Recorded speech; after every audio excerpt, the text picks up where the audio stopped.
de darle también la palabra, que ahorita que teníamos problemas ahí con Vicente Serrano, también fue el doctor Isaac de Paz quien dijo también yo le entro. Preguntarles brevemente, doctor Ángel Valderas, esto perdón por ser insistente, ¿no? Estamos ya a la vuelta de la esquina, ya vamos a la mitad del camino, dice el presidente, y pareciera que si bien ha habido una transformación, un cambio con estos programas sociales, la pregunta es, ¿se puede hacer más? ¿Se puede avanzar en esta llamada transformación? ¿Qué esperar en estos 3 años, en el 2022? ¿Qué espera usted, doctor Ángel? Mira, yo creo que la base está sin lugar a dudas en todo lo que heredamos de 100 años, 120 años de lucha, digamos, principios de 1900, finales del 1800, pues de todo lo que fue realmente el socialismo y el comunismo, que nos heredan a todo el mundo, pues en Asia, en América Latina, en Europa, una posibilidad en África, una posibilidad de plantearnos una convivencia no tan desigual, no de la que veníamos de la época feudal, no de la que veníamos de las monarquías. Ha sido una lucha, unas vencidas entre un capitalismo salvaje que en su fase más globalista fue el neoliberalismo, y por otro lado la resistencia pues de los pueblos indígenas en América Latina, de las poblaciones autóctonas en África, pero también de los grandes sindicatos y de los partidos de izquierda en Europa, en Canadá, en Estados Unidos. Recordemos que ahí viene la jornada laboral de 8 horas, estos sindicatos que tratan de formarse en Walmart, en McDonald's, en estas cadenas, porque de alguna manera recuperan siempre esta aspiración a lo colectivo, a la colectividad, que no quiere decir la colectivización, sino a una distribución de la riqueza que permita a todos un desarrollo humano. ¿Qué falta por hacer, Alina? Falta mucho. Hay que tomar en cuenta que dejaron un país con una deuda externa que le ha quitado al gobierno de la 4T 750,000 millones de pesos en el pago de intereses de la deuda externa. Es un dineral. Con eso se habrían podido financiar el doble de programas sociales. Pero mira, Andrés Manuel está apostando a mantener el mercado interno. Eddie Small, lo recuerdo cuando compartíamos los domingos en las transmisiones de Sin Censura, él ha explicado muy bien esta parte económica. Si esto se estabiliza, si los adultos mayores tienen un mínimo para poder comprarle a la tiendita de la esquina sobrevive, y si la tiendita de la esquina sobrevive, necesita productos, necesita más productos que los va a comprar en una central de abastos, en una central de distribución, y más o menos todos salimos ganando. ¿Que se puede hacer más? Va a depender. Mira, necesitamos esperar 2023 a que seamos autosuficientes en energéticos, que dejemos de importar lo que importábamos en 2018, que se ha reducido un poco a cuestión de la pandemia, pero que estábamos importando 30,000 millones de dólares anuales de gasolinas, principalmente de Texas, 600,000 millones de pesos. Entonces, se podrá hacer más en la medida en que se siga actuando con eficiencia, en la medida en que siga saliendo menos dinero del país, en la medida en que los grandes inversionistas mexicanos no saquen su dinero de México y lo inviertan, en la medida en que crezca una nueva clase empresarial que le apueste al país y no a ser siervo de empresarios extranjeros, a recibir órdenes de ExxonMobil o de Iberdrola. Yo creo que en esa medida se podrá hacer más. Pero mira, todo tiene un límite. Yo soy ingeniero, entre otras cosas enseño ingeniería mecánica. Hay un límite de elasticidad, tampoco se puede hacer todo, tampoco somos una gran potencia como China, somos un país que importa el 96% de la tecnología que consume, pero una vez que se termine el Tren Maya, el corredor logístico Salina Cruz Coatzacoalcos, y que se termine la refinería de Dos Bocas, yo creo que el país va a tener más dinero si los empresarios siguen manteniendo su posición de pagar los impuestos que merecen, si hay una mayor distribución de la riqueza, y si logramos que más jóvenes no emigren a los Estados Unidos, no abandonen sus estudios, creo que se podrá hacer algo más. También necesitamos un cambio regional, y creo que sí lo vamos a ver en las próximas elecciones, que ya están a la vuelta de la esquina en 2022. Mi pronóstico es que Morena gana como mínimo 4 gubernaturas más y de alguna manera eso también va a aumentar la coordinación regional con el gobierno federal. Ahí está, este pronóstico, estas expectativas, no solamente el 2022, sino de esta segunda mitad del sexenio, ya lo decía el doctor Ángel Valderas, la elasticidad tiene límites, no se espera, no podemos estirar del todo, ¿no? Esas expectativas, eso que tenemos sobre la mesa. Sin embargo, Eddie, pues ya estamos en una segunda mitad, ¿no? Ya están las cartas sobre la mesa, ya se ha notado también incluso la disputa interna, por así llamarlo, dentro del gobierno, hacia afuera. No dejemos de lado no solamente la correlación de fuerzas a lo nacional y las próximas elecciones, sino que además de las gubernaturas, tenemos elecciones regionales y que también México ha jugado un liderazgo regional en América Latina y el Caribe, pensando en escenarios como la CELAC, pensando en el tema de la pandemia, que también es uno de los deseos de Navidad del presidente Andrés Manuel López Obrador, que se acabe la pandemia, esta relación con Argentina, también hacia otras latitudes.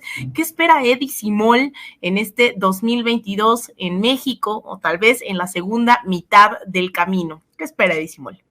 Yo más que decir espero, analizo y proyecto. Esa es la forma en la que de alguna manera me eduqué desde muy joven y es todo que sea en base a proyecciones, hasta para hacer un plan presupuestal en una empresa, para hacer un plan de ventas, para hacer un plan de gastos, para hacer un plan de inversiones. Entonces, más que esperar lo que proyecto y a cómo se ve la tendencia y las variables, es que cada vez México va a crecer de alguna manera ya su economía porque venimos de una etapa de recuperación. Hay gente que lo ha confundido con crecimiento y realmente pues después de la pandemia lo que se hizo es que pues se perdió parte del PIB y eso es lo que hemos venido recuperando en 2021 y un piquito que recuperaremos en 2022.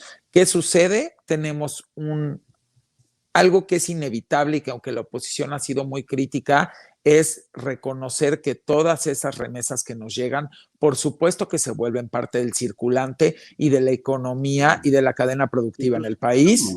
Y por ende, lo que podría yo decir con esto es que vamos a seguir viendo un crecimiento porque eso va a seguir sucediendo, porque la economía también de Estados Unidos está creciendo y cada vez que crece más, pues hay más oportunidad de que llegue más dinero a nuestro país.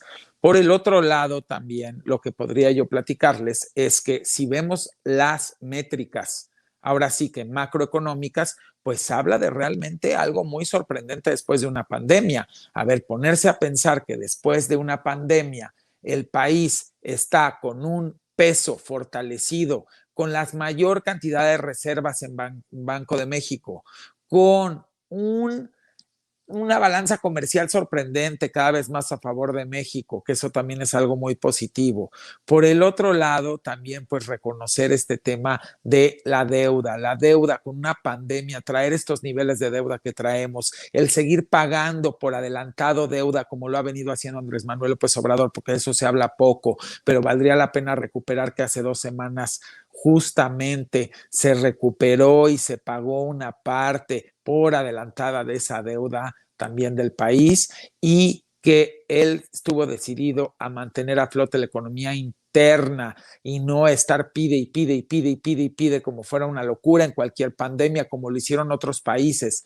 Pero aparte una cosa muy sorprendente, son muy pocos los países que pueden realmente enseñar y mostrar que aumentaron su recaudación durante una pandemia. Quisiera que lo vean, quisiera que hicieran un comparativo a los que les interesa analizar y no tanto bla, bla, bla, sino verlo con métricas, como somos prácticamente un país ejemplo en el tema de recaudación durante una pandemia. Y eso también debe de reconocerse tanto al gabinete, tanto a los funcionarios que trabajan en ello, como al presidente. Entonces, creo que se habla mucho, pero es muy importante hablar de cifras cuando se está queriendo emitir una opinión, sobre todo que tiene que ver con números y variables. Entonces, si me preguntan qué espero, no es que espero. Lo que les puedo proyectar es que México empezará en el segundo semestre del 2022 ya un franco crecimiento en el PIB, ya después de haber recuperado lo de la pandemia, tendrá por muchas razones crecimiento, por el tema también de los planes de infraestructura, por el tema de que en el momento en que empezamos nosotros a dejar de importar gasolinas en el 2023, que ya será mucho más factible, en ese momento, en vez de estar pagando la ganancia porque comprábamos la gasolina con ganancia de lo que no las vendían, hoy al revés, hoy vamos a vender gasolina con ganancia. Entonces, imagínense ustedes que pagaban a lo mejor $10 por algo que valía $7 y $3 eran utilidad a quien le compramos la gasolina, y hoy en día lo vamos a poder vender a lo mejor a 8, pero a lo mejor nos costaba 5, ya aquí fabricada en México, y va a ganar el erario o Pemex o a donde vaya esto, $3. Entonces, con eso, pues puedes hablar que el gobierno empezará a tener mucho mayor flujo de caja entre muchas cosas más que están sucediendo. ¿Por qué? Porque entre más el gobierno tenga flujo de caja por mayor recaudación, por planes de infraestructura que empiezan como esto de los energéticos a cobrar utilidad y que de alguna manera ya se maneja una utilidad, pues va a tener más dinero para la inversión. Con eso podrá hacer más planes de infraestructura, más programas sociales enfocados también a generación de empleo, y con esto empezamos con un ciclo muy interesante en la economía. Y si aparte invitamos a los grandes, chicos, medianos, empresarios a generar una industria donde el pago de los sueldos sean dignos y realmente eso detone todo el tema de la cadena productiva y la cadena de valor en economías ascendentes, pues lo que sucederá es que al país le puede ir increíblemente bien. Porque han hablado mucho la oposición de, ¡ay, está desapareciendo la clase media! Les digo, ¿quién está desapareciendo la clase media? Pues los empresarios que se han dedicado a golpearla. ¿Por qué? Porque la clase de alguna manera que gana salario mínimo está siendo cuidada ya por el presidente y por los empresarios que están decidiendo subir doble dígito y que no es suficiente. Tendremos todavía que hacer aumentos del 25 o el 30% anuales para que realmente el salario mínimo pueda alcanzar una dignificación que le dé apertura y acceso a todos esos establecimientos que hoy en día esa cadena no puede acceder, que tenga derecho a ir al cine cuantas veces va a querer, que tenga derecho a ir a establecimientos de esparcimiento, que pueda viajar a lo mejor empezará en autobús o en aerolíneas de bajo costo, pero no le estamos dando acceso a toda esa cadena de valor, y esa cadena, valga la redundancia, genera economía en ascendente e increciendo, se vuelve una cadena